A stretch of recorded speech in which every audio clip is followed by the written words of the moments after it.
এই ঘটনাটা হয়েছে বিএনপি নির্বাচন পর থেকে এদের এই বিষয়ে একটু তৎপরতা একটু বেশি শুনে যাচ্ছে।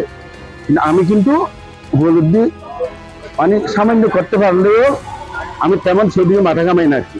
কিন্তু যে যথেষ্ট আমাদের খান আসতেছে, তারা বিভিন্ন উপায়ে মানে আমাদেরকে মুসলমানদেরকে ধর্মান্তরিত করার জন্য তারা বিভিন্ন উপায়ে বিভিন্ন কৌশলে বিভিন্ন বিশেষ করে তারা তরুণ ছাত্রছাত্রী আছে, এটা তো অবশ্যই। একটা হিন্দু ছেলে একটা মুসলিম মেয়েকে জোর করে নিয়ে যাবে, এটা যদি এতটুকুর মধ্যে হয় জোর করে নিয়ে যায়, এটা হচ্ছে কি সমাজের জন্য একটা শান্ত পাহাড়ের আড়ালে এ কোন অন্ধকার ফাঁদ? একের পর এক স্কুল পড়ুয়া মুসলিম কিশোরী নিখোঁজ হওয়ার নৈপথ্যে কি শুধুই প্রেম, নাকি সুপরিকল্পিত কোনো চক্রান্ত? উদ্ধার হওয়া কিশোরী যখন গর্ভবতী তখন বেরিয়ে এলো গা শিউরে ওঠার মতো তথ্য। কি ঘটছে সাতকানিয়া আর বাঁশখালীর এই সীমান্ত জনপদে? আজকের অনুসন্ধানে থাকছে কিছু ভয়াবহ তথ্য।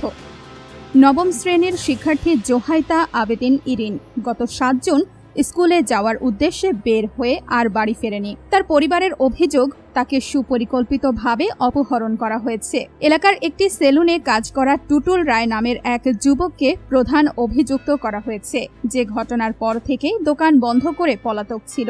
শেষ পর্যায়ে জানা যায় যে আইনশৃঙ্খলা রক্ষাকারী বাহিনী মিরসরাই থানা এলাকা থেকে টুটুল ও ইরিনকে উদ্ধার করে তাদের হেফাজতে নিয়েছে।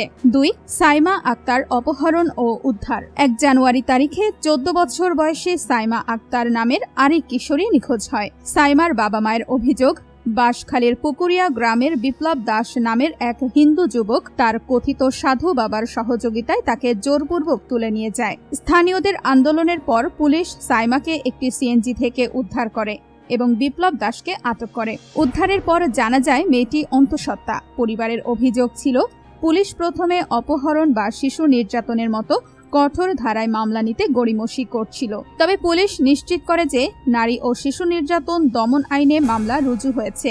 উগ্রপন্থী চক্রান্ত ও স্থানীয়দের গুরুতর অভিযোগ, ভুক্তভোগী পরিবার, স্থানীয় জনগণ এবং আলেম সমাজের অভিযোগ এটি সাধারণ কোনো প্রেমের ঘটনা নয়। এর পেছনে একটি বিশেষ উগ্রপন্থী হিন্দু সংগঠন ইসকন এর সুপরিকল্পিত চক্রান্ত রয়েছে। অভিযুক্ত টুটুলের মা ও ক্যামেরার সামনে স্বীকার করেন যে তার ছেলে ইসকনের সাথে জড়িত ছিল। পুলিশও প্রাথমিক তথ্যের ভিত্তিতে জানায় যে ধৃত বিপ্লব দাস উক্ত সংগঠনের সদস্য বলে তথ্য রয়েছে। স্থানীয়দের অভিযোগ, একটি শক্তিশালী চক্রের মাধ্যমে অসহায় ও দরিদ্র পরিবারের মুসলিম মেয়েদের টার্গেট করে ফুসলিয়ে বা জোরপূর্বক ধর্মান্তরিত করা হচ্ছে এবং এর পেছনে বিপুল অর্থ ব্যয় করা হচ্ছে।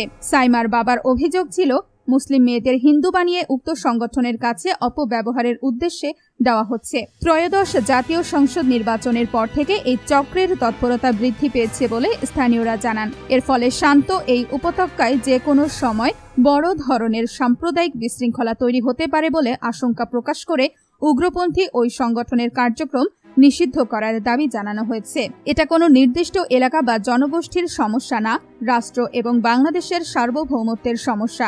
এর জন্য রাষ্ট্রীয়ভাবে উদ্যোগ নিতে হবে। ইসকন নিষিদ্ধ এবং এই সমস্ত চক্রের বিরুদ্ধে কার্যকরী পদক্ষেপ না নিলে তা ধীরে ধীরে এটা বাংলাদেশে ছেয়ে যাবে আর এভাবেই নষ্ট হবে মুসলিম কিশোরীদের জীবন।